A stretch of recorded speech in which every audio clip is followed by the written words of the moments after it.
Hey everybody, Randy Patterson here with Boomerocity. And for this week's episode, I'm reaching back into the super secret Boomerocity vaults of interviews here, so to speak. I'm going back 5 years. And 5 years ago, I got to interview Mick Jones, the co-founder of Foreigner, who was just inducted into the Rock and Roll Hall of Fame. And I thought it might be a good time to pull the audio out and have it scrubbed. And the guy that does the post production for me at this time is Mike McClellan, and he has scrubbed the audio for me. And we've put it up against a slideshow because back then, 5 years ago, I wasn't doing Zoom calls and I was only transcribing the audio and giving you written versions of the interview. But now in this newfangled time, I thought you might want to actually hear Mick's voice as he talks. And to give you a little bit of background, right after the interview, Foreigner was performing in Nashville, where I was living and working at the time. And they were going to be performing with the city's symphony and chorale. And wow, was that a phenomenal show. Probably one of the best concerts I ever went to. Mick was there, got my picture taken with him, as you can see here. And it was one of those performances for the ages. And you can hear something similar to that performance with their recording both on CD and DVD with the 21st Century Symphony and Chorale out of Switzerland. You can find that on wherever you buy your music from or stream it from. Phenomenal recording. I encourage you to listen to it. But right now, this is the audio set to a slideshow of my interview 5 years ago with the great and legendary Mick Jones. So if you don't mind while you're listening to it, go ahead and hit like and subscribe if you haven't already started subscribing to this channel. And also, if you don't mind, share it with your friends and ask them to do the same, because that's what helps us do what we do here. So without any further ado, here is my interview from 5 years ago with the legendary Mick Jones of Foreigner. Until next time, this is Randy Patterson with Boomerocity. Take care. Wow, is it Randy? Yes, sir, it sure is. It's an honor to finally be able to chat with you. And I've watched some of the video of the Lucerne performance with the 21st Century Orchestra, and wow, what a show that was. I guess my first question tied to that is, have you ever performed with the Nashville Symphony or in the Schermerhorn Symphony Hall before? No, we've actually done a couple of shows there. It's going to be a couple of years back. It was pretty much new at the time. Remember the sound being excellent in there. Mm-hmm. We got a lot of compliments on the sound. We were very happy. And I can only imagine how the orchestra and there's a pretty big choir going to be involved too. Oh, wow. So we'll see how all that swirls around. But I think it's a great place to stage a concert like this, and we're pumped, ready to go. Well, it is a great venue. The last thing I saw there was the James Burton fundraiser, where they had a whole bunch of stars there, and probably the highlight was seeing Joe Walsh and Brian May play together. They did some. Oh, really? Yeah, they did Rocky Mountain Way, and my goodness, they brought the house down. So you guys will, I think you guys will bring it down with the symphony there and the choir as well. So that's going to be good. Now, have you played in Greenville before at the Niswanger? I think we have, yeah. I'm pretty sure we have.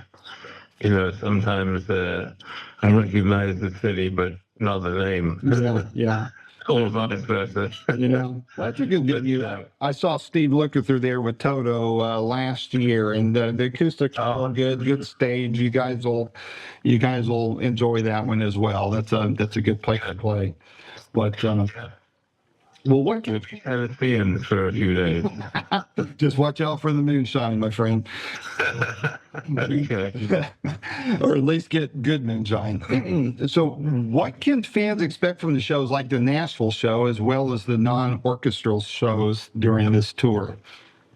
Well, we've been touring. We took it easy last year, or the year that's currently going to be a new year. We did that last year, and it was sort of fairly. It was just kind of a sparse sort of itinerary. We didn't do the major markets so much, and this year we're doing nothing but. So we've got a big tour of Europe coming up. Big actually. We're going to several countries. We're playing the O2 in London. Wow. And as far as more regular type shows, we've got a pretty loaded schedule for the rest of the year. And we're really looking forward to it. I think we needed to take the time off, just to refresh.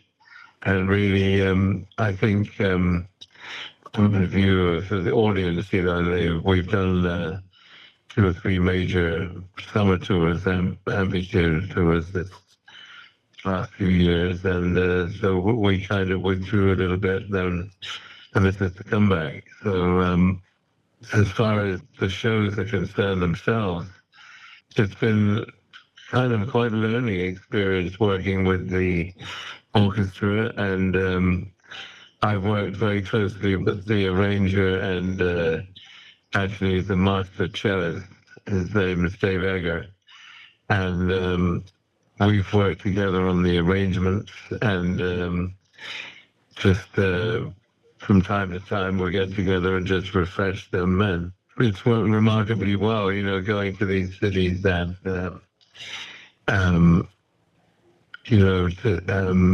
plucking from the local swing sections and the local, sometimes colleges, schools. And it's worked really well. We did a whole tour of Australia 18 months ago, and we kind of employed school orchestra. I mean, college orchestras. They were really good. They were very talented, and that sort of helps also bring a communal kind of thing back into it. It was all really good. So we've been lucky, and we've had great orchestras wherever we played, pretty much. And it's a new deal, Florida, and not that we're going to go that way completely. We're still going to be the rock band, But from time to time, we like to throw these shows, and we have fun doing them. Well, I'm looking forward to catching. I'm hoping to be able to make the show. I'd like to catch the first one if I can, because you're going to be here 3 nights. So I'm going to see if I can pick up a couple of tickets for that. But yeah. What I was wanting to ask you, though, too, is kind of stepping back away from the orchestra bit of it, and just your work, the genre of classic rock in general. It really does. The genre seems to stand so incredibly well on its own. And, you and your band have, it's been said you guys have sold over 80 million records. So what do you chalk it all up to as to why, what makes, I'll just call it our music, playing vicariously through you. I play a mean air guitar.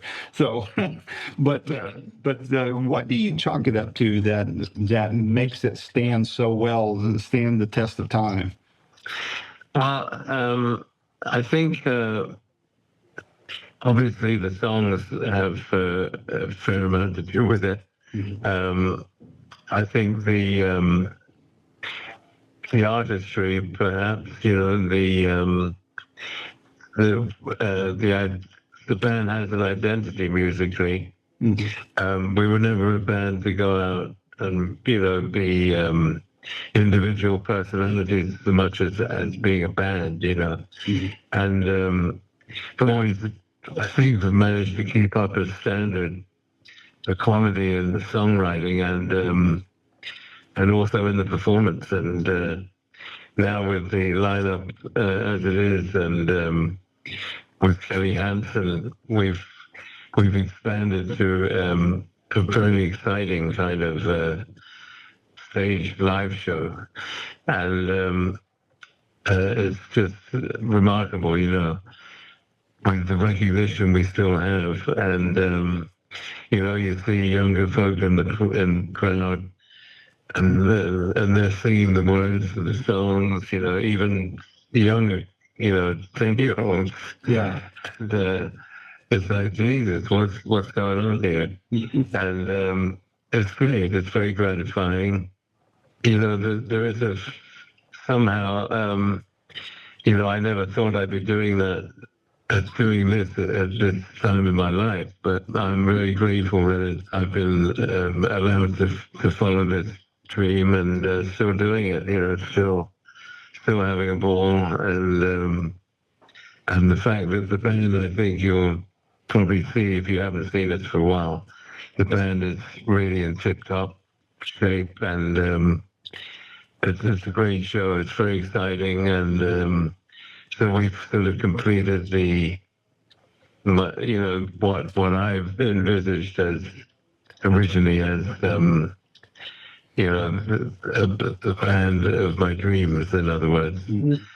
So as opposed to feeling tired or exhausted, I'm feeling like refreshed and full of confidence. So and the band is just super, and everybody is really dedicated to it, and the chemistry is great. It's just very refreshing in so many different ways, and now we're able to, as the stage show is so powerful. It's also opened up a bigger audience again for us.